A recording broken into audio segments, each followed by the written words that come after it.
حضرت ابن عباس رضی اللہ تعالیٰ عنہما سے مروی ہے کہ نبی صلی اللہ علیہ وسلم نے اپنے طواف افاضہ میں رمل نہیں کیا تھا، یعنی آہستہ آہستہ نہیں توڑے تھے جیسے کہ طواف قدوم میں کیا تھا۔ سننے ابو داود حدیث نمبر 2001۔ حضرت ابن عباس رضی اللہ تعالیٰ عنہما فرماتے ہیں کہ لوگ حج کے بعد ہر جانب واپس چلے جاتے تھے، تو نبی صلی اللہ علیہ وسلم نے فرمایا کوئی شخص ہرگز نہ جائے حتیٰ کہ اس کا آخری عمل بیت اللہ کا طواف ہو۔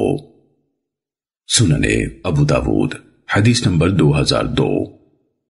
حضرت عائشہ رضی اللہ تعالیٰ عنہ سے مروی ہے کہ رسول اللہ صلی اللہ علیہ وسلم نے حضرت صفیہ بنت حیی رضی اللہ تعالیٰ عنہ کا ذکر کیا تو بتایا گیا کہ انہیں حیض آ گیا ہے، تو رسول اللہ صلی اللہ علیہ وسلم نے فرمایا شاید یہ ہمیں روکنے والی ہیں۔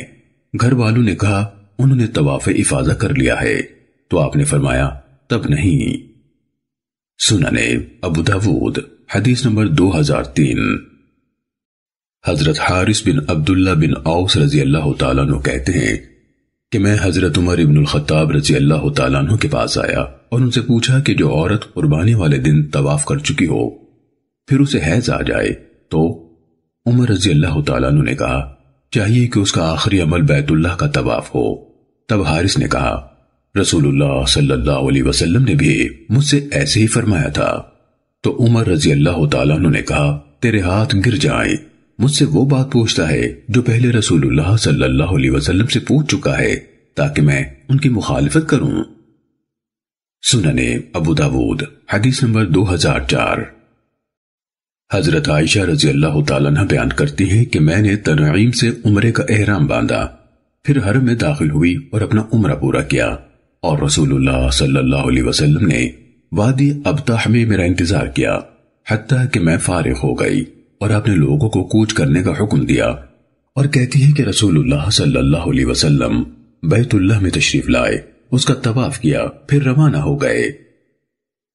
سننے ابو داود حدیث نمبر 2005۔ حضرت عائشہ رضی اللہ تعالیٰ عنہ نے بیان کیا کہ میں نبی صلی اللہ علیہ وسلم کے ساتھ مینا سے آخری دن میں نکلی تو آپ نے وادی محصب میں پڑاؤ کیا، یعنی مکہ اور مینا کے درمیان مقبرۃ المعلی سے مینا کی طرف جانے والے راستے کا نام ابطح اور محصب ہے۔ امام ابو داود رحمہ اللہ فرماتے ہیں کہ ابن بشار نے اس حدیث میں ان کو تنعیم کی طرف روانہ کرنے کا ذکر نہیں کیا۔ حضرت عائشہ رضی اللہ تعالیٰ عنہ کہتی ہیں چنانچہ میں سحر کے وقت عمرے سے فارغ ہو کر آپ کے پاس پہنچی تو آپ نے صحابہ کو کوچ کا حکم دیا اور خود سوار ہوئے، اور نماز فجر سے پہلے بیت اللہ میں آئے، طواف کیا، اور پھر مدینے کی راہ کی طرف چل نکلے۔ سننے ابو داود حدیث نمبر 2006۔ حضرت عائشہ رضی اللہ تعالیٰ عنہ بیان کرتی ہیں کہ رسول اللہ صلی اللہ علیہ وسلم وادی محصب میں اس لیے اترے تھے تاکہ آپ کو مکے سے نکلنے میں آسانی رہے۔ یہ کوئی مشروع سنت نہیں ہے، جو چاہے یہاں اتر جائے اور جو چاہے نہ اترے۔ سننے ابو داود حدیث نمبر 2008۔ حضرت ابو رافع مولا رسول اللہ صلی اللہ علیہ وسلم کہتے ہیں کہ رسول اللہ صلی اللہ علیہ وسلم نے مجھے یہ حکم نہیں دیا تھا کہ میں آپ کے پڑاؤ کا یہاں انتظام کروں، لیکن میں نے اپنے طور پر یہاں آپ کا خیمہ لگا دیا تھا تو آپ یہاں اتر پڑے تھے۔ جناب مسدد نے کہا کہ ابو رافع رضی اللہ تعالیٰ عنہ نبی صلی اللہ علیہ وسلم کے سامان سفر کے نگران اور منتظم تھے۔ عثمان بن ابی شیبہ نے اپنی روایت میں فی الابطح کا لفظ ذکر کیا ہے۔ سننے ابو داود حدیث نمبر 2009۔ حضرت اسامہ بن زید رضی اللہ تعالیٰ عنہ کہتے ہیں کہ حج کے موقع پر میں نے پوچھا اے اللہ کے رسول آپ کل کہاں قیام فرمائیں گے؟ آپ نے فرمایا بھلا عقیل نے ہمارے لیے کوئی منزل رہنے بھی دی ہے؟ پھر آپ نے کہا ہم خیف بنی کنانہ میں قیام کریں گے، جہاں قریشیوں نے کفر پر آپس میں معاہدہ کیا تھا، یعنی وادی محصب میں، اور اس کی تفصیل یہ ہے کہ بنی کنانہ نے قریشیوں کے ساتھ بنی ہاشم کے خلاف یہ قسمیں اٹھائی تھیں کہ ان سے نکاح شادی کریں گے، نہ خرید و فروخت اور نہ انہیں کوئی جگہ دیں گے۔ زہری نے کہا خیف وادی ہے۔ سننے ابو داود حدیث نمبر 2010۔ حضرت ابو ہریرہ رضی اللہ تعالیٰ عنہ سے روایت ہے کہ رسول اللہ صلی اللہ علیہ وسلم نے جب منی سے روانگی کا ارادہ کیا تو فرمایا ہم کل خیف بنی کنانہ میں اتریں گے، اور مذکورہ بالا کی مانند ذکر کیا، مگر اوزاعی نے روایت کا پہلا حصہ اسامہ کا سوال جواب ذکر نہیں کیا اور نہ الخیف کا کہ یہ وادی ہے۔ سننے ابو داود حدیث نمبر 2011۔ جناب نافع رحمہ اللہ کہتے ہیں کہ منی سے واپسی پر حضرت ابن عمر رضی اللہ تعالیٰ عنہما بطحا یعنی ابتح یا محصب میں ذرا دیر سوتے، پھر مکے میں داخل ہوتے اور کہتے تھے کہ رسول اللہ صلی اللہ علیہ وسلم ایسے ہی کیا کرتے تھے، یعنی طواف وداع کیا کرتے تھے۔ سننے ابو داود حدیث نمبر 2012۔ حضرت ابن عمر رضی اللہ تعالیٰ عنہ سے مروی ہے کہ نبی صلی اللہ علیہ وسلم نے بطحا میں ظہر، عصر، مغرب اور عشاء کی نمازیں پڑھی، پھر کچھ دیر سوئے، پھر مکے میں داخل ہوئے اور ابن عمر ایسے ہی کیا کرتے تھے۔ سننے ابو داود حدیث نمبر 2013۔ حضرت عبداللہ بن عمرو بن العاص رضی اللہ تعالیٰ عنہما کا بیان ہے کہ رسول اللہ صلی اللہ علیہ وسلم نے حجۃ الوداع کے موقع پر منی میں وقوف کیا تو لوگ آپ سے مسائل دریافت کرتے تھے۔ ایک شخص آیا اور کہنے لگا، اے اللہ کے رسول، مجھے معلوم نہیں ہو سکا اور میں نے ذبح کرنے سے پہلے اپنے بال منڈوا لیے۔ رسول اللہ صلی اللہ علیہ وسلم نے فرمایا، ذبح کر لو، کوئی حرج نہیں۔ ایک دوسرا آیا اور بولا، اے اللہ کے رسول، مجھے معلوم نہیں ہو سکا اور میں نے رمی کرنے سے پہلے قربانی کر لی۔ آپ نے فرمایا، رمی کر لو، کوئی حرج نہیں۔ کہتے ہیں کہ اس دن آپ سے جو بھی سوال ہوا جس میں کوئی تقدیم یا تاخیر ہوئی تھی، آپ نے یہی فرمایا، کر لو، کوئی حرج نہیں۔ سننے ابو داود حدیث نمبر 2014۔ حضرت اسامہ بن شریک رضی اللہ تعالیٰ عنہ بیان کرتے ہیں کہ میں نبی صلی اللہ علیہ وسلم کے ساتھ حج کے لیے روانہ ہوا۔ لوگ آپ کے پاس آتے تھے تو جس نے کہا، اے اللہ کے رسول، میں نے طواف سے پہلے سعی کر لی ہے، یا کوئی کام پہلے کر لیا ہے یا کوئی مؤخر کر دیا ہے، تو آپ فرماتے تھے، کوئی حرج نہیں، کوئی حرج نہیں، مگر جو کوئی ظلم کرتے ہوئے کسی مسلمان کی عزت کو کاٹے، یعنی غیبت کرے یا طعن و تشنیع وغیرہ، تو وہ حرج میں پڑا اور ہلاک ہوا۔ سننے ابو داود حدیث نمبر 2015۔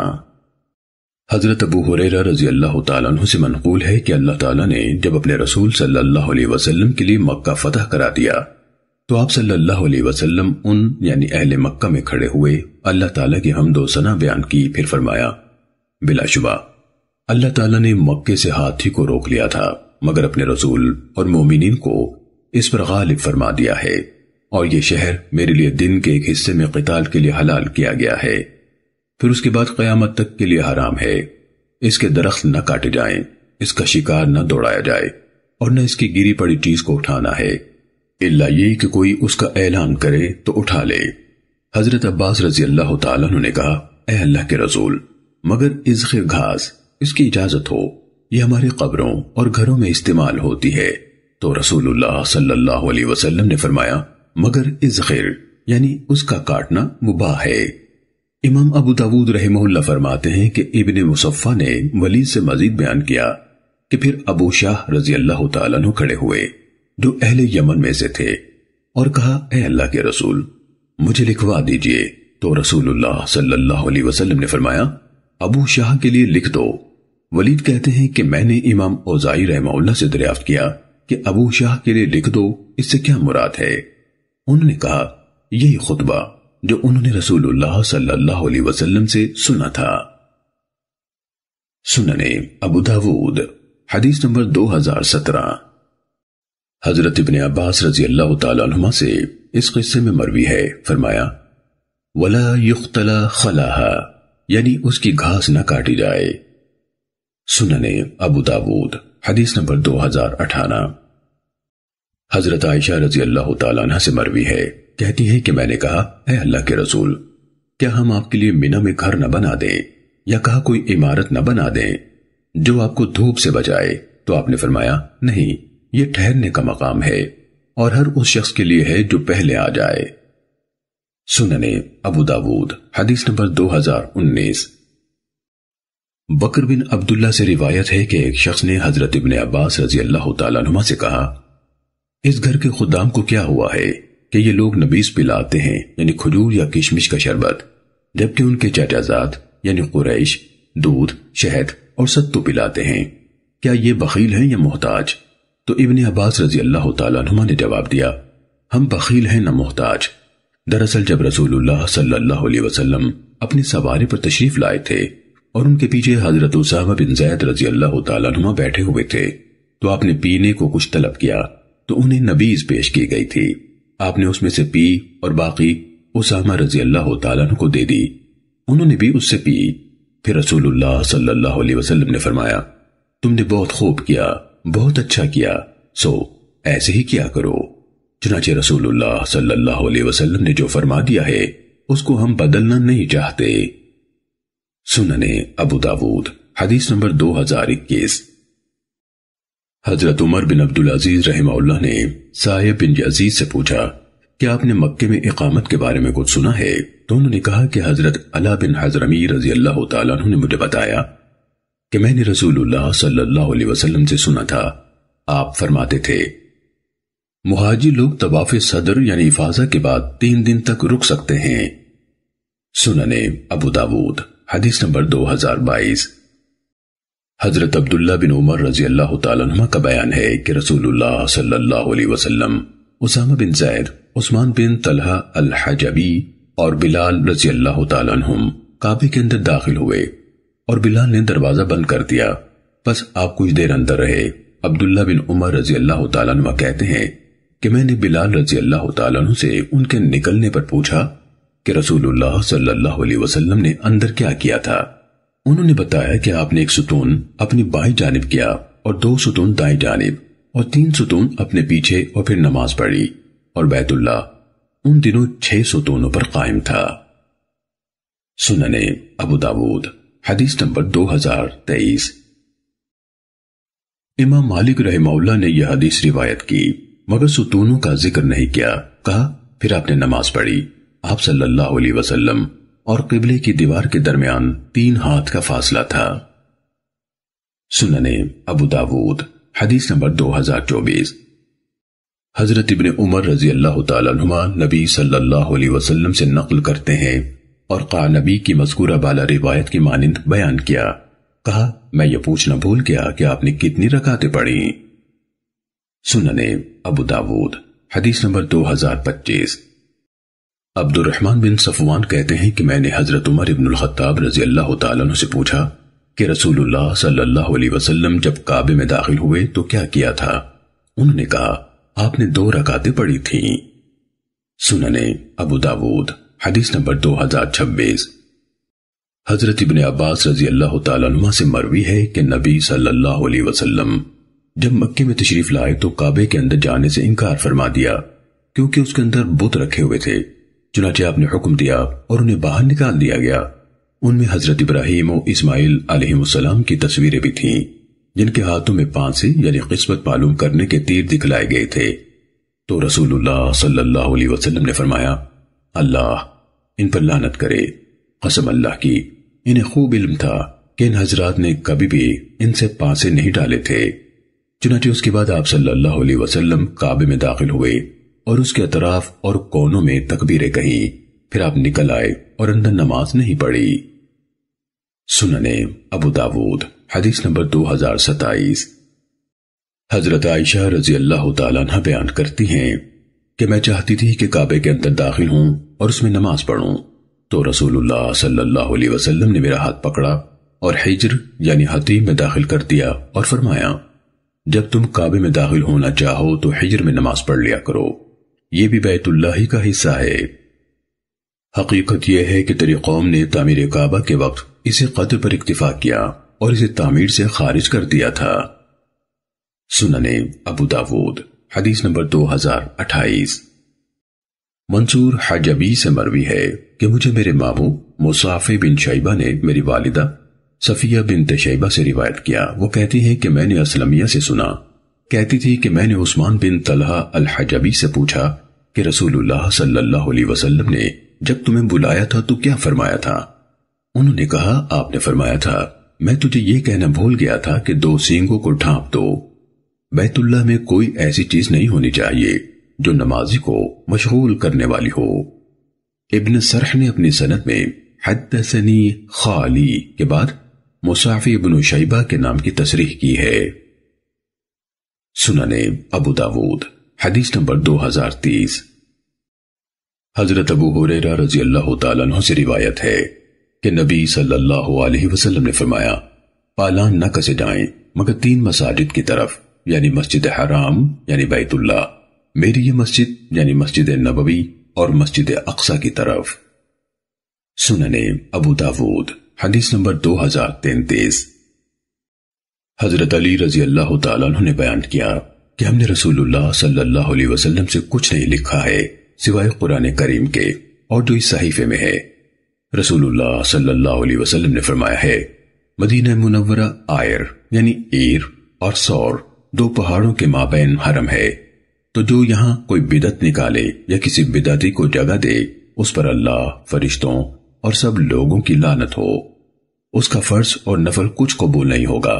مسلمانوں کا ذمہ یعنی کسی کافر کو دیا ہوا عہد امان اجتماعی طور پر ایک ہی ہے، ان کا ادنا فرد بھی اس کی حفاظت کے لیے کوشش کا پابند ہے۔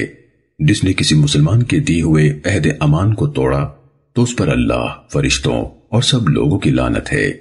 اس کا فرض و نفل کچھ قبول نہیں ہوگا، اور جو آزاد شدہ غلام اپنے آزاد کرنے والوں کی اجازت کے بغیر کسی اور قوم کی طرف اپنے آزاد ہونے کی نسبت کرے اس پر اللہ اور سب فرشتوں کی لعنت ہے، اس سے کوئی فرض اور نفل قبول نہیں ہوگا۔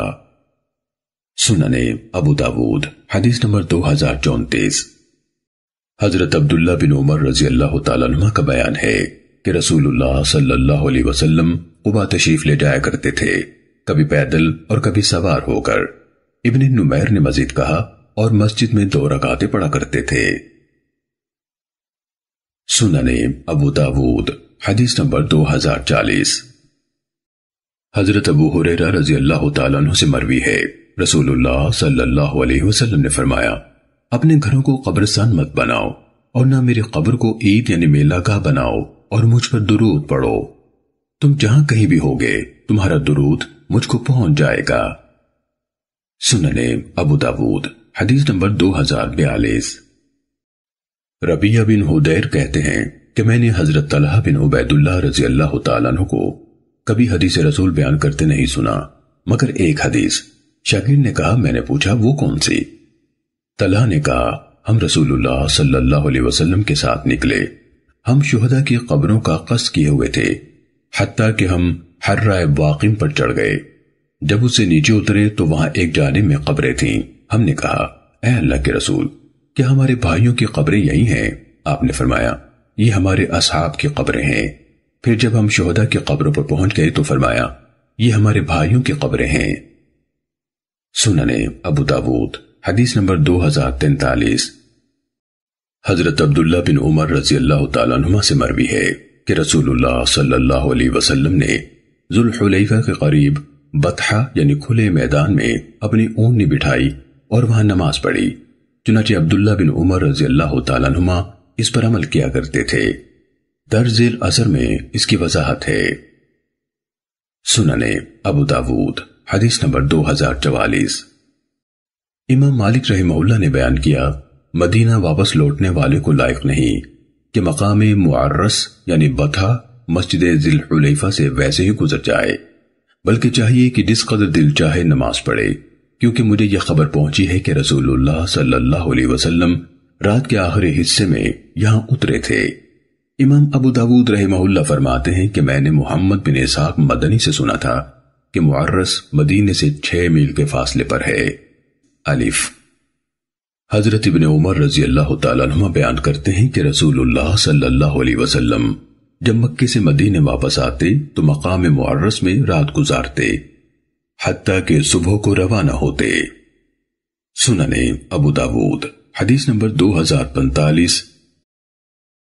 جناب علقمہ کا بیان ہے کہ میں منی میں حضرت عبداللہ بن مسعود رضی اللہ تعالیٰ عنہ کے ساتھ جا رہا تھا کہ انہیں حضرت عثمان رضی اللہ تعالیٰ عنہ ملے، پس عثمان نے ان کو علیحدگی میں بلایا اور ان کو نکاح کرنے کی ترغیب دی، لیکن عبداللہ بن مسعود رضی اللہ تعالیٰ عنہ نے بتایا کہ انہیں نکاح کی حاجت نہیں ہے۔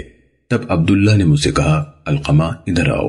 میں حاضر ہو گیا کیونکہ اب تخلیق کی ضرورت نہ رہی تھی۔ تو عثمان رضی اللہ تعالیٰ عنہ نے ان سے کہا، اے ابو عبد الرحمن یعنی عبداللہ بن مسعود، کیا ہم تمہاری ایک کنواری لڑکی سے شادی نہ کرا دیں؟ اس طرح شاید تمہاری جوانی کی طاقت پھر لوٹ آئے۔ تو عبداللہ رضی اللہ تعالیٰ عنہ کہنے لگے، آپ یہ کہتے ہیں، حالانکہ میں نے تو رسول اللہ صلی اللہ علیہ وسلم سے سنا ہے، تم میں سے جو طاقت رکھتا ہو اسے چاہیے کہ شادی کر لے، بلا شبہ اس سے نظر نیچی اور شرم کا محفوظ ہو جاتی ہے، یعنی دامن عفت پر داغ نہیں آتا، اور جو طاقت نہ رکھتا ہو تو وہ روزے رکھے، یہ اس کے شہوانی جذبات کو کمزور کر دیں گے۔ سنن ابو داود حدیث نمبر 2046۔ حضرت ابو ہریرہ رضی اللہ تعالیٰ عنہ سے روایت ہے، نبی صلی اللہ علیہ وسلم نے فرمایا، عورتوں سے 4 باتوں کی بنا پر نکاح کیا جاتا ہے، اس کے مال، حسب و نسب، حسن و جمال اور اس کے دین کی بنا پر، پس تو دیندار کو اختیار کر، تیرے ہاتھ خاک آلود ہوں۔ سنن ابو داود حدیث نمبر 2047۔ حضرت جابر بن عبداللہ رضی اللہ تعالیٰ عنہ کا بیان ہے کہ رسول اللہ صلی اللہ علیہ وسلم نے مجھ سے پوچھا، کیا تو نے شادی کر لی ہے؟ میں نے عرض کیا، ہاں۔ آپ نے فرمایا، کماری سے یا بیوہ سے؟ میں نے کہا بیوہ سے۔ فرمانے لگے، کماری سے کیوں نہیں کی؟ تم اس سے کھیلتے، وہ تم سے کھیلتی۔ سنن ابو داود حدیث نمبر 2048۔ ہمیں فضل بن موسیٰ نے حسین بن واقد سے، انہوں نے عمارہ بن ابی حفصہ سے، انہوں نے اکرمہ سے، انہوں نے حضرت ابن عباس رضی اللہ تعالیٰ عنہ سے روایت کی ہے کہ ایک شخص نبی صلی اللہ علیہ وسلم کی خدمت میں آیا اور کہنے لگا، میری بیوی کسی چھونے والے کا ہاتھ رد نہیں کرتی۔ آپ نے فرمایا، اسے دور کر دو، یعنی طلاق دے دو۔ اس نے کہا، مجھے اندیشہ ہے کہ میرا دل اس کے ساتھ لگا رہے گا۔ آپ نے فرمایا، تب اس سے فائدہ اٹھاؤ۔ سنن ابو داود حدیث نمبر 2049۔ حضرت معقل بن یسار رضی اللہ تعالیٰ عنہ سے روایت ہے کہ ایک شخص نبی صلی اللہ علیہ وسلم کی خدمت میں آیا اور کہا، مجھے ایک عورت ملی ہے جو عمدہ حسب اور حسن و جمال والی ہے، مگر اس کی اولاد نہیں ہوتی، تو کیا میں اسے شادی کر لوں؟ آپ نے فرمایا، نہیں۔ پھر وہ دوبارہ آیا تو آپ نے منع فرما دیا۔ پھر وہ تیسری بار آیا تو آپ نے فرمایا، ایسی عورتوں سے شادی کرو جو بہت محبت کرنے والی اور بہت بچے جننے والی ہوں، بلا شبہ میں تمہاری کثرت سے دیگر امتوں پر فخر کرنے والا ہوں۔ الف۔ امام ابو داود رحمہ اللہ گزشتہ حدیث کے ایک راوی مستلم بن سعید کا تعارف بیان کرتے ہوئے کہتے ہیں کہ حسن بن علی نے بیان کیا کہ میں نے یزید بن ہارون کو سنا، وہ کہہ رہے تھے، میں نے مستلم کو دیکھا، وہ دائیں بائیں پھرتے رہتے تھے۔ حسن بن علی نے کہا، انہوں نے 40 سال زمین پر اپنا پہلو نہیں رکھا، یعنی نہیں سوئے۔ امام ابو داود رحمہ اللہ فرماتے ہیں کہ مستلم بن سعید منصور بن زازان کے بھانجے یا بھتیجے ہیں، وہ 17 دن ٹھہرے لیکن پانی نہیں پیا۔ سنن ابو داود حدیث نمبر 2050 با۔ جناب عامر بن شعیب اپنے والد شعیب سے اور وہ اپنے دادا عبداللہ بن عامر رضی اللہ تعالیٰ عنہ سے روایت کرتے ہیں کہ جناب مرثد بن ابی مرثد غنوی رضی اللہ تعالیٰ عنہ مکے سے مسلمان قیدیوں کو اٹھا کر لایا کرتے تھے، اور مکے میں ایک بدکار عورت تھی جس کا نام عناق تھا، اور وہ قبل از اسلام اس کی آشنا تھی۔ وہ بیان کرتے ہیں کہ میں نبی صلی اللہ علیہ وسلم کی خدمت میں حاضر ہوا اور عرض کیا، اے اللہ کے رسول، کیا میں عناق سے شادی کر لوں؟ آپ صلی اللہ علیہ وسلم نے مجھے اس کا جواب نہ دیا۔ تب یہ آیت کریمہ نازل ہوئی، وَالزَّانِيَةُ لَا يَنكِحُهَا إِلَّا زَانٍ أَوْ مُشْرِكٌ، یعنی بدکار عورت سے کوئی بدکار مرد یا مشرک ہی نکاح کرتا ہے۔ آپ صلی اللہ علیہ وسلم نے مجھے بلوایا، مجھ پر یہ آیت پڑھی اور فرمایا، اس سے نکاح مت کرو۔ سنن ابو داود حدیث نمبر 2051۔ حضرت ابو ہریرہ رضی اللہ تعالیٰ عنہ نے بیان کیا کہ رسول اللہ صلی اللہ علیہ وسلم نے فرمایا، کوئی زانی جسے زنا کی حد لگی ہو کسی اپنی جیسی عورت ہی سے نکاح کرتا ہے۔ ابو معمر نے اپنی سند میں یوں کہا، حدثنا حبیب المعلم عن عمرو بن شعیب۔ سنن ابو داود حدیث نمبر 2052۔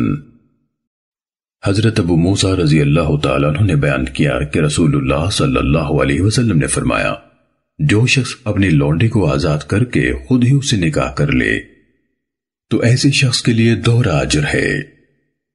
سنن ابو داود حدیث نمبر 2053۔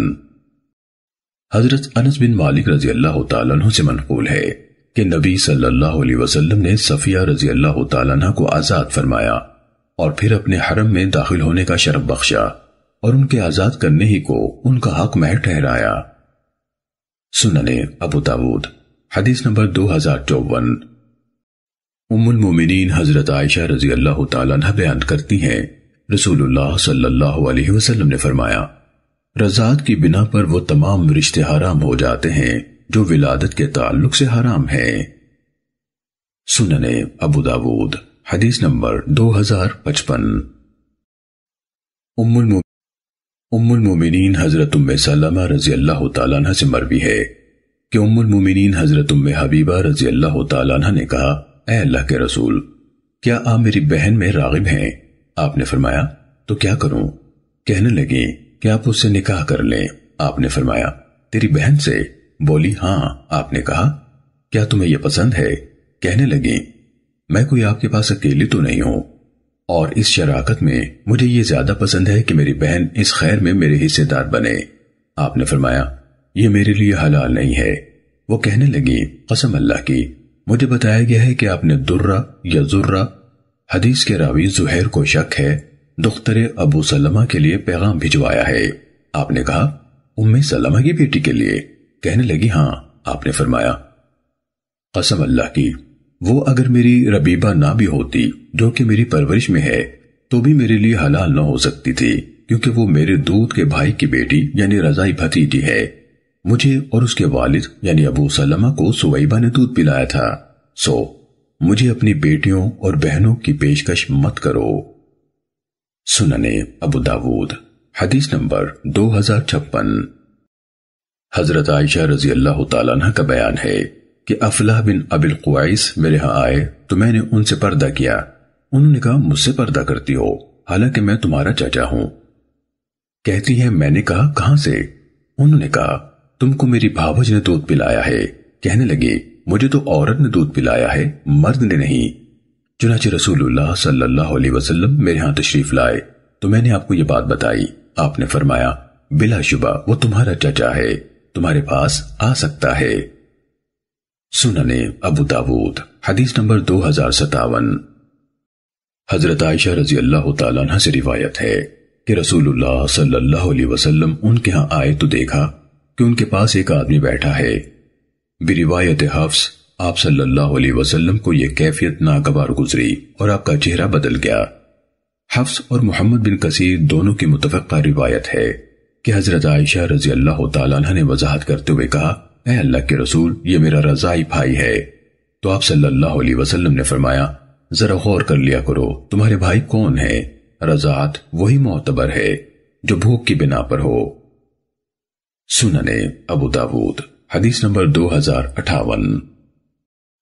امہات المومنین حضرت عائشہ اور ام سلمہ رضی اللہ تعالیٰ عنہما سے روایت ہے کہ ابو حذیفہ بن عتبہ بن ربیعہ بن عبد شمس نے سالم کو اپنا متبنہ یعنی منہ بولا بیٹا بنایا ہوا تھا اور اسے اپنی بھتیجی ہند دختر ولید بن عتبہ بن ربیعہ کا نکاح کر دیا تھا۔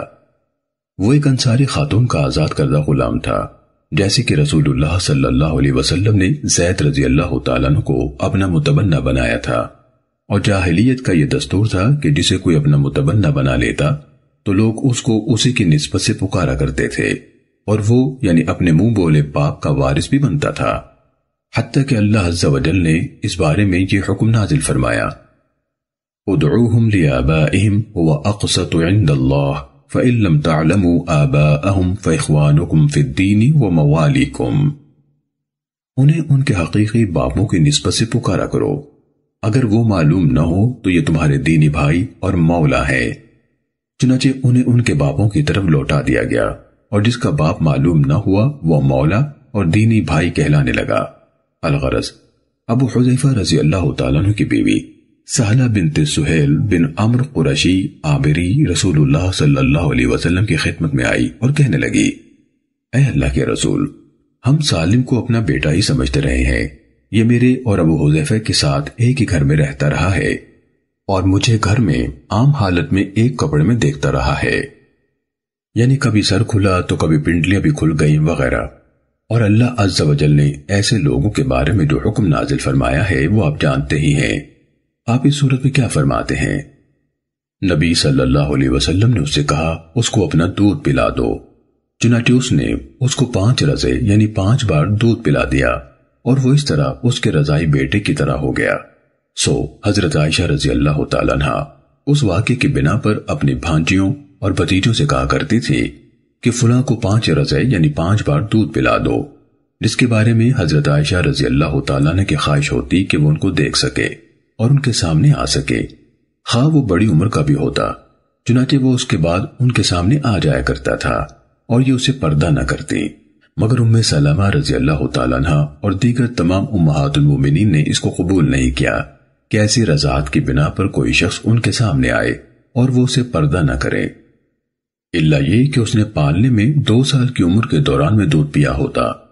انہوں نے عائشہ رضی اللہ تعالیٰ عنہ سے کہا قسم اللہ کی ہمیں نہیں معلوم، شاید یہ نبی صلی اللہ علیہ وسلم کی طرف سے سالم کے لیے بمقابلہ دوسرے لوگوں کے خاص رخصت تھی۔ سنن ابو داود حدیث نمبر 2061۔ حضرت عائشہ رضی اللہ تعالیٰ عنہ سے منقول ہے کہ اللہ عز و جل نے قرآن میں پہلے یہ نازل کیا تھا کہ 10 رضاعات سے حرمت ثابت ہوتی ہے، یعنی 10 بار دودھ پینے سے، پھر اسے 5 رضاعات سے منسوخ کر دیا، اور جب رسول اللہ صلی اللہ علیہ وسلم کی وفات ہوئی تو یہ الفاظ قرآن میں قرات کیے جاتے تھے۔ سنن ابو داود حدیث نمبر 2062۔ حضرت عائشہ رضی اللہ تعالیٰ عنہ کا بیان ہے رسول اللہ صلی اللہ علیہ وسلم نے فرمایا ایک بار چوسنا یا 2 بار چوسنا حرام نہیں کرتا۔ سنن ابو داود حدیث نمبر 2063۔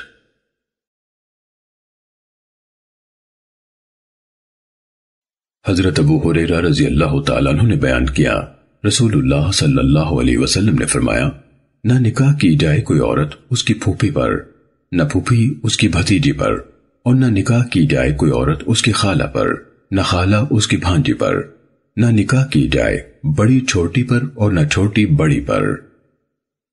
سنن ابو داود حدیث نمبر 2065۔ حضرت ابو ہریرہ رضی اللہ تعالیٰ عنہ بیان کرتے تھے کہ رسول اللہ صلی اللہ علیہ وسلم نے اس سے منع فرمایا ہے کہ عورت اور اس کی خالہ یا عورت اور اس کی پھوپھی کو جمع کیا جائے۔ سنن ابو داود حدیث نمبر 2066۔ جناب عروہ بن زبیر رحمہ اللہ سے مروی ہے، وہ کہتے ہیں کہ میں نے ام المومنین حضرت عائشہ رضی اللہ تعالیٰ عنہ سے آیت کریمہ وَإِنْ خِفْتُمْ أَلَّا تُقْسِطُوا فِي الْيَتَامَى فَانكِحُوا مَا طَابَ لَكُم مِّنَ النِّسَاءِ کی تفسیر دریافت کی تو انہوں نے کہا بھانجے میرے یہ اس یتیم لڑکی کے متعلق ہے جو اپنے کسی ولی کی سرپرستی میں ہو اور مالدار غنیہ ہونے کی وجہ سے اپنے ولی کے مال میں حصے دار بن گئی ہو، پھر اس ولی کو اس لڑکی کا مال و جمال پسند آ جائے اور اس کی خواہش ہو کہ اس سے نکاح کر لے مگر حق مہر میں انصاف نہ کرے اور اس قدر نہ دینا چاہے جو کوئی غیر اسے دے، تو ایسی صورت میں ان لوگوں کو ان کے ساتھ نکاح سے منع کر دیا گیا، الا یہ کہ ان سے عدل کریں اور مہر ان کے اعلیٰ معیار کے مطابق دیں تو جائز ہے۔ انہیں یہ حکم دیا گیا کہ اگر یہ اندیشہ ہو تو ان کے علاوہ دیگر عورتوں سے نکاح کر لو جو تمہیں پسند آئیں۔ عروہ نے کہا عائشہ رضی اللہ تعالیٰ عنہ نے بیان کیا کہ پھر لوگوں نے اس آیت کے بعد جو ان کے بارے میں اتری تھی رسول اللہ صلی اللہ علیہ وسلم سے سوالات کیے اور رخصت چاہی تو اللہ تعالیٰ نے یہ نازل فرمایا وَيَسْتَفْتُونَكَ فِي النِّسَاءِ قُلِ اللَّهُ يُفْتِيكُمْ فِيهِنَّ وَمَا يُتْلَى عَلَيْكُمْ فِي الْكِتَابِ فِي يَتَامَى النِّسَاءِ اللَّاتِي لَا تُؤْتُونَهُنَّ مَا كُتِبَ لَهُنَّ وَتَرْغَبُونَ أَن تَنكِحُوهُنَّ۔ اے پیغمبر لوگ آپ سے یتیم عورتوں کے بارے میں فتویٰ طلب کرتے ہیں، آپ ان سے کہیں کہ ان کے بارے میں اللہ تمہیں فتویٰ دیتا ہے اور قرآن کی وہ آیتیں بھی وضاحت کرتی ہیں جو تم پر ان یتیم عورتوں یعنی لڑکیوں کے بارے میں پڑھی جاتی ہیں جن کے مقررہ حقوق یعنی میراث وغیرہ تم دیتے نہیں اور ان سے نکاح کرنے کی رغبت رکھتے ہو۔ حضرت عائشہ رضی اللہ تعالیٰ عنہ نے بیان کیا کہ یہ جو اللہ نے ذکر کیا ہے کہ وہ تم پر کتاب میں پڑھی جاتی ہے اس سے مراد وہ پہلی والی آیت ہے جس میں اللہ تعالیٰ نے فرمایا ہے وَإِنْ خِفْتُمْ أَلَّا تُقْسِطُوا فِي الْيَتَامَى فَانكِحُوا مَا طَابَ لَكُم مِّنَ النِّسَاءِ۔ عائشہ رضی اللہ تعالیٰ عنہ نے کہا کہ دوسری آیت میں جو آیا ہے وَتَرْغَبُونَ أَن تَنكِحُوهُنَّ، اس سے مراد اعراض ہے۔ یہ اعراض آدمی اپنی زیر سرپرستی یتیم لڑکی سے کرتا تھا، جبکہ وہ قلیل المال ہوتی اور حسن و جمال میں بھی معیاری نہ ہوتی، تو انہیں منع کیا گیا ہے کہ یتیم لڑکیوں کے مال و جمال کے حریص بن کر ان سے نکاح مت کرو، الا یہ کہ عدل و انصاف کے تقاضے پورے کرو۔ اور یہ تفصیل نازل ہونے کی وجہ یہی ہے کہ لوگ ان سے اعراض کرنے لگے تھے۔ یونس نے بیان کیا کہ جناب ربیع الرائی نے وَإِنْ خِفْتُمْ أَلَّا تُقْسِطُوا فِي الْيَتَامَى کی توضیح میں کہا کہ اللہ فرماتا ہے ظلم کا اندیشہ ہو تو انہیں چھوڑ دو، میں نے تمہارے لیے 4 عورتیں حلال کی ہوئی ہیں۔ سنن ابو داود حدیث نمبر 2068۔ جناب ابن شہاب زہری سے مروی ہے کہ جناب علی بن حسین بن علی بن ابی طالب نے بیان کیا کہ ہم لوگ حضرت حسین بن علی رضی اللہ عنہما کی شہادت کے بعد یزید بن معاویہ کے پاس سے مدینہ منورہ پہنچے تو مجھے مسور بن مخرمہ رضی اللہ تعالیٰ عنہ ملے اور کہا میرے لائق کوئی خدمت ہو تو حکم فرمائے۔ میں نے کہا نہیں۔ انہوں نے کہا کیا آپ مجھے رسول اللہ صلی اللہ علیہ وسلم کی تلوار عنایت فرما سکتے ہیں؟ مجھے اندیشہ ہے کہ اس کے متعلق قوم کہیں آپ پر غالب نہ آ جائے، اور قسم اللہ کی اگر آپ یہ مجھے عنایت فرما دیں تو میرے جیتے جی کبھی کوئی اس تک نہ پہنچ سکے گا۔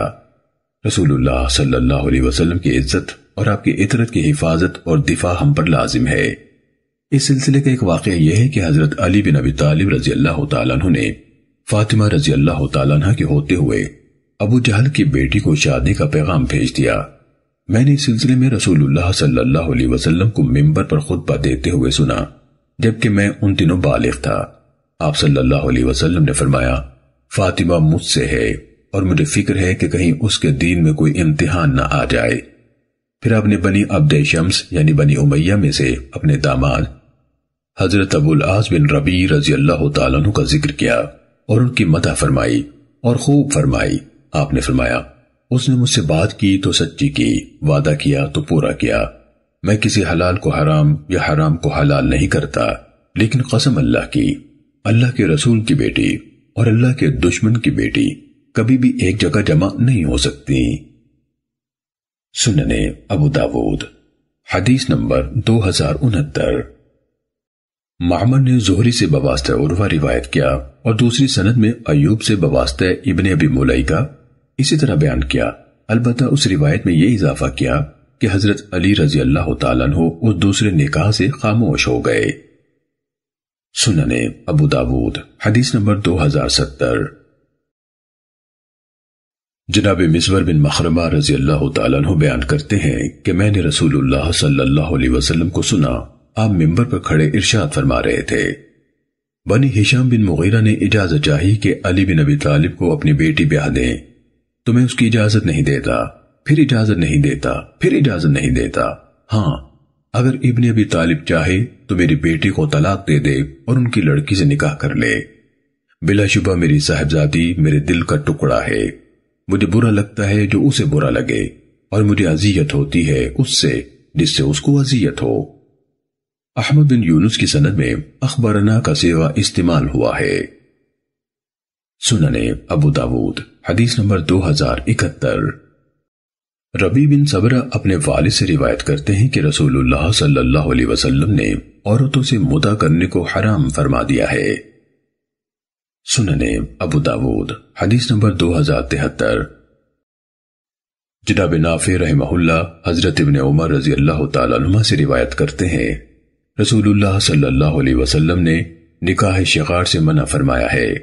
مسدد کی روایت میں یہ مزید ہے کہ میں یعنی عبید اللہ نے نافع سے پوچھا کہ شغار سے کیا مراد ہے؟ انہوں نے کہا انسان کسی کی بیٹی سے نکاح کرے اور اس کے ساتھ اپنی بیٹی کا نکاح کر دے مگر ان کے مابین حق مہر نہ ہو، یا انسان کسی کی بہن سے نکاح کرے اور اس سے اپنی بہن کا نکاح کر دے اور حق مہر نہ ہو۔ سنن ابو داود حدیث نمبر 2074۔ عبد الرحمن بن ہرمز الاعرج بیان کرتے ہیں کہ عباس بن عبداللہ بن عباس نے عبد الرحمن بن حکم سے اپنی بیٹی کا نکاح کر دیا۔ اور عبد الرحمن نے اپنی بیٹی کا نکاح ان سے کر دیا اور دونوں نے اس نکاح ہی کو حق مہر ٹھہرایا تھا۔ تو حضرت معاویہ رضی اللہ تعالیٰ عنہ نے مروان کو یہ حکم لکھ بھیجا کہ وہ ان کے مابین تفریق کرا دے۔ انہوں نے اپنے خط میں کہا کہ یہی وہ شغار ہے جس سے رسول اللہ صلی اللہ علیہ وسلم نے منع فرمایا ہے۔ سنن ابو داود حدیث نمبر 2075۔ حضرت جابر رضی اللہ تعالیٰ عنہ سے روایت ہے، رسول اللہ صلی اللہ علیہ وسلم نے فرمایا، جو غلام اپنے مالک کی اجازت کے بغیر نکاح کر لے وہ زانی ہے۔ سنن ابو داود حدیث نمبر 2078۔ حضرت ابن عمر رضی اللہ تعالیٰ عنہما نبی صلی اللہ علیہ وسلم سے بیان کرتے ہیں کہ آپ نے فرمایا، جب کوئی غلام اپنے آقا کی اجازت کے بغیر نکاح کر لے تو اس کا نکاح باطل ہے۔ امام ابو داود رحمہ اللہ فرماتے ہیں یہ حدیث مرفوعاً ضعیف ہے، یہ دراصل موقوف ہے اور حضرت عبداللہ بن عمر رضی اللہ تعالیٰ عنہما کا قول ہے۔ سنن ابو داود حدیث نمبر 2079۔ حضرت ابو ہریرہ رضی اللہ تعالیٰ عنہ نے بیان کیا کہ رسول اللہ صلی اللہ علیہ وسلم نے فرمایا، کوئی شخص اپنے بھائی کے پیغام نکاح پر اپنا پیغام نہ بھیجے۔ سنن ابو داود حدیث نمبر 2080۔ حضرت عبداللہ بن عمر رضی اللہ تعالیٰ عنہ نے بیان کیا کہ رسول اللہ صلی اللہ علیہ وسلم نے فرمایا، تم میں سے کوئی شخص اپنے بھائی کے پیغام نکاح پر اپنا پیغام نہ بھیجے اور نہ اپنے بھائی کے سودے پر سودا کرے مگر اس کی اجازت سے۔ سنن ابو داود حدیث نمبر 2081۔ حضرت جابر بن عبداللہ رضی اللہ تعالیٰ عنہ بیان کرتے ہیں، رسول اللہ صلی اللہ علیہ وسلم نے فرمایا، جب تم میں سے کوئی شخص کسی عورت کو نکاح کا پیغام بھیجے، اگر ممکن ہو تو اس کی وہ چیز دیکھ لے جو اس کے نکاح کی داعی ہے، یعنی قد و قامت اور حسن و جمال وغیرہ۔ حضرت جابر رضی اللہ تعالیٰ عنہ کہتے ہیں کہ پھر میں نے ایک لڑکی کے لیے نکاح کا پیغام بھیجا تو میں اس کے لیے چھپا کرتا تھا حتیٰ کہ میں نے اسے دیکھ لیا، جس سے مجھے اس کے ساتھ نکاح کرنے کی رغبت ہوئی، چنانچہ میں نے اس سے شادی کر لی۔ سنن ابو داود حدیث نمبر 2082۔ حضرت عائشہ رضی اللہ تعالیٰ عنہ کا بیان ہے، رسول اللہ صلی اللہ علیہ وسلم نے فرمایا، جس عورت نے اپنے ولی کی اجازت کے بغیر نکاح کیا اس کا نکاح باطل ہے۔ 3 بار فرمایا، اگر شوہر اس سے صحبت کر لے تو اس کو مہر دینا پڑے گا بسبب اس کے جو اس نے اس سے فائدہ حاصل کیا۔ اگر ولیوں کا جھگڑا ہو جائے تو حاکم ولی ہے اس کا جس کا کوئی ولی نہ ہو۔ سنن ابو داود حدیث نمبر 2083۔ حضرت عائشہ رضی اللہ تعالیٰ عنہ نے نبی صلی اللہ علیہ وسلم سے مذکورہ بالا حدیث کے ہم معنی بیان کیا۔ امام ابو داود رحمہ اللہ فرماتے ہیں کہ جعفر بن ربیعہ نے زہری سے سنا نہیں بلکہ یہ حدیث انہوں نے اس کی طرف لکھ بھیجی تھی۔ سنن ابو داود حدیث نمبر 2084۔ حضرت معقل بن یسار رضی اللہ تعالیٰ عنہ بیان کرتے ہیں کہ میری بہن تھی، مجھے اس کے سلسلے میں پیغام آتے رہے، میرا چچا میرے پاس آیا تو میں نے اس کا نکاح اس سے کر دیا مگر اس نے اسے طلاق دے دی، رجعی طلاق، پھر اسے چھوڑے رہا حتیٰ کہ اس کی عدت ختم ہو گئی۔ پھر دوبارہ جب مجھے اس کے نکاح کے پیغام آئے تو وہ پھر میرے پاس اس کا پیغام لے کر آ گیا۔ میں نے کہا قسم اللہ کی میں کبھی بھی تجھ سے اس کا نکاح نہیں کروں گا۔ بیان کرتے ہیں کہ پھر میرے ہی بارے میں یہ آیت کریمہ نازل ہوئی، وَإِذَا طَلَّقْتُمُ النِّسَاءَ فَبَلَغْنَ أَجَلَهُنَّ فَلَا تَعْضُلُوهُنَّ أَن يَنكِحْنَ أَزْوَاجَهُنَّ، اور جب تم عورتوں کو طلاق دو پھر وہ پوری کر لیں اپنی عدت تو نہ روکو انہیں اس سے کہ نکاح کر لیں اپنے انہی خاوندوں سے جبکہ وہ آپس میں راضی ہوں دستور کے موافق۔ یہ نصیحت کی جاتی ہے اسے جو تم میں سے اللہ پر اور قیامت کے دن پر ایمان رکھتا ہے، یہ تمہارے لیے بہتر اور پاکیزہ ہے اور اللہ جانتا ہے تم نہیں جانتے۔ کہتے ہیں کہ پھر میں نے اپنی قسم کا کفارہ ادا کیا اور اسے نکاح کر دیا۔ سنن ابو داود حدیث نمبر 2087۔ حضرت سمورہ رضی اللہ تعالیٰ عنہ سے مروی ہے کہ نبی صلی اللہ علیہ وسلم نے فرمایا، جب 2 ولی کسی عورت کا نکاح کر دیں تو یہ ان میں سے پہلے والے کے لیے ہوگی، اور جب کسی شخص نے ایک چیز کا 2 آدمیوں سے سودا کر دیا ہو تو یہ پہلے والے کی ہوگی۔ سنن ابو داود حدیث نمبر 2088۔ حضرت ابن عباس رضی اللہ تعالیٰ عنہما نے آیت کریمہ لا يحل لكم ان ترثوا النساء کرہا ولا تعذلوہن کی تفسیر میں فرمایا، جب کوئی آدمی مر جاتا تھا تو اس کے وارث اس عورت کے اپنے ولی سے بھی زیادہ اس کے حقدار بن جاتے تھے۔ اگر ان میں سے کوئی چاہتا تو خود ہی اسے نکاح کر لیتا، یا جس سے وہ چاہتے اس کا نکاح کر دیتے تھے، اور اگر چاہتے تو اس کا نکاح ہی نہ کرتے۔ تو اس سلسلے میں یہ آیت نازل ہوئی۔ سنن ابو داود حدیث نمبر 2089۔ حضرت ابن عباس رضی اللہ تعالیٰ عنہما سے آیت کریمہ لا يحل لكم ان ترثوا النساء کرہا ولا تعذلوهن لتذهبوا ببعض ما آتيتموهن الا ان يأتين بفاحشة مبينة۔ اس کی تفسیر میں مروی ہے کہ آدمی اپنے قریبی کی وراثت میں اس کی بیوی کا بھی وارث بن جاتا تھا اور اسے روکے رکھتا تاں کہ وہ مر جاتی یا اسے اپنا حق مہر واپس کرتی، تو اللہ تبارک و تعالی نے اس عمل سے منع فرما دیا۔ سنن ابو داود حدیث نمبر 2090۔ حضرت ابو ہریرہ رضی اللہ تعالیٰ عنہ سے منقول ہے کہ بلا شبہ نبی صلی اللہ علیہ وسلم نے فرمایا، بیوہ کا نکاح نہ کیا جائے حتیٰ کہ اس سے مشورہ کر لیا جائے، اور کنواری کا نکاح نہ کیا جائے مگر اس کی اجازت سے۔ صحابہ کہنے لگے، اے اللہ کے رسول، اس کی اجازت کیا ہے؟ آپ نے فرمایا، یہی کہ خاموش رہے۔ سنن ابو داود حدیث نمبر 2092۔ حضرت ابو ہریرہ رضی اللہ تعالیٰ عنہ نے بیان کیا کہ رسول اللہ صلی اللہ علیہ وسلم نے فرمایا، یتیم لڑکی سے نکاح کے سلسلے میں اس کی اپنی ذات کے بارے میں مشورہ کیا جائے، اگر وہ خاموش رہے تو یہ اس کی اجازت ہے، اور اگر انکار کر دے تو اس پر جبر جائز نہیں۔ یزید بن زرعی کی سند میں اخبرنا کا صیغہ استعمال ہوا ہے۔ امام ابو داود رحمہ اللہ فرماتے ہیں کہ ابو خالد سلیمان بن حیان اور معاذ بن معاذ نے محمد بن عمر سے ایسے ہی روایت کیا ہے۔ سنن ابو داود حدیث نمبر 2093۔ محمد بن عمر نے یہ حدیث اپنی سند سے روایت کی اور اس نے کہا، فَإِن بَكَتْ أَوْ سَكَتَتْ، اگر وہ رو پڑے یا خاموش رہے۔ اس نے بکت کے لفظ کا اضافہ کیا، یعنی رو پڑے۔ امام ابو داود رحمہ اللہ فرماتے ہیں کہ یہ لفظ بکت محفوظ نہیں، وہم ہے جو ابن ادریس سے ہوا ہے یا محمد بن علا سے۔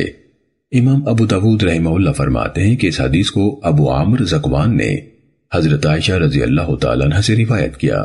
وہ کہتی ہیں کہ میں نے کہا، اے اللہ کے رسول، کنواری لڑکی تو بات کرنے سے حیا کرتی ہے۔ آپ نے فرمایا، اس کا خاموش رہنا ہی اس کا اقرار ہے۔ سنن ابو داود حدیث نمبر 2094۔ حضرت ابن عباس رضی اللہ تعالیٰ عنہ سے مروی ہے کہ ایک جوان کنواری لڑکی نبی صلی اللہ علیہ وسلم کے پاس آئی۔ اس نے بتایا کہ اس کے باپ نے اس کی شادی کر دی ہے، مگر میں اسے ناپسند کرتی ہوں، تو نبی صلی اللہ علیہ وسلم نے اسے اختیار دے دیا۔ سنن ابو داود حدیث نمبر 2096۔